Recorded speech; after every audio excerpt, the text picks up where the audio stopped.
ในท้ายอาทิตย์ที่ผ่านมาบริษัทปิโตรเลียมเทรดดิ้งลาวมหาชนได้มอบเครื่องใช้ประจำวันเครื่องนุ่งห่มข้าวสารและอาหารแห้งรวมมูลค่า43ล้านกว่ากีบให้ศูนย์ผู้เสียองค์การพิเศษ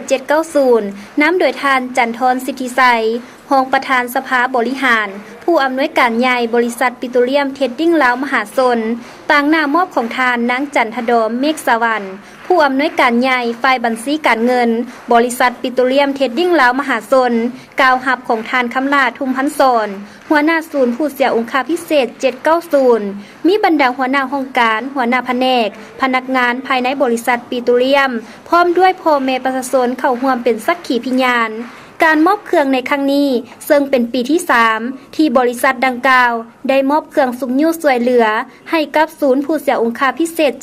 790เพื่อประกอบส่วนเข้าในการสุกยิ้วสวยเหลือผู้เสียองค์การเพื่อปฏิบัติตามแนวทางนโยบายของบริษัทปิโตรเลียมเทรดดิ้งลาวมหาชนในคำขวัญที่ว่าบริษัทปิโตรเลียมเทรดดิ้งลาวมหาชนพลังงานเพื่อชาติพลังงานเพื่อการพัฒนาติดพันกับแนวทางทิศซี่นำพาของพรรคของชาติในการสุกยิ้วช่วยเหลือสังคมผู้ประสบเคราะห์ให้ในการปฏิบัติหน้าที่เพื่อปกปักรักษาประเทศชาติในโอกาสดังกล่าวท่านหัวหน้าศูนย์ผู้เสียองค์การพิเศษ790ได้ต้อนรับด้วยความอบอุ่นและแสดงความรู้บุญคุณอย่างสูงต่อผู้อำนวยการบริษัทปิโตรเลียมเทรดดิ้งลาวมหาชนพร้อมด้วยพนักงานภายในบริษัทที่เห็นได้ความสำคัญของศูนย์ผู้เสียองค์การพิเศษ790พร้อมทั้งอวยพรไซให้ผู้อำนวยการบริษัทปิโตรเลียมพร้อมด้วยพนักงานภายในบริษัทจงมีแต่ความสุขความเจริญมีสุขภาพเข้มแข็งมีความสำเร็จในหน้าที่เวียกงานพร้อมเดียวกันนี้ทั้งบริษัทยังได้ถวายเครื่องใช้ประจำวันเครื่องนุ่งห่มข้าวสารอาหารแห้ง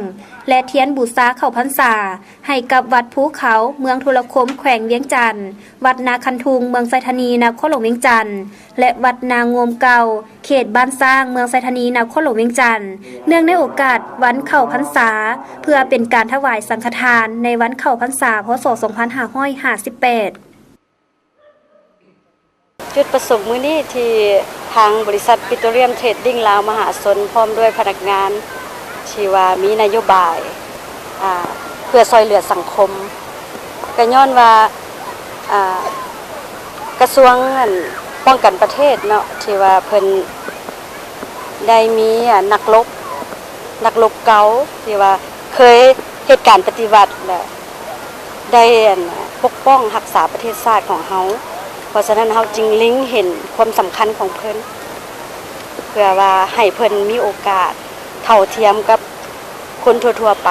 ย้อนว่าเพิ่นเสียองค์ค่าเฮาก็เลยว่าตอบแทนสังคมย้อนว่าช่วยเหลือสุขอยู่เพิ่นในบริษัทปิโตรเลียมเทรดดิ้งลาวมหาชนเฮานี่ช่วยเหลือทั้งของผู้เสียองค์ค่ามานี่ปีนี้เป็นปีที่3แล้วเพราะฉะนั้นน่ะเฮาก็ขอเชิญชวนนักธุรกิจอื่นๆเนาะให้มามีส่วนร่วมนํกันเพื่อช่วยเหลือให้ผู้เสียองค์ค่านี้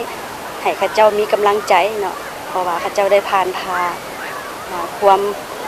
ลำบากเนาะแล้วก็ต่อสู้เพื่อปกป้องให้ประเทศชาติเฮาเนาะจึงประเทศชาติเฮาจึงมีวันนี้อันนี้คือเป็นนโยบายหลักของทางบริษัทปิโตรเลียมเทรดดิ้งลาวมหาชนย้ำได้ก็มองเห็นสังคมเนาะสังคมเฮาที่จะอยู่ร่วมกันได้ก็ต้องมีการช่วยเหลือเกื้อกูลซึ่งกันและกัน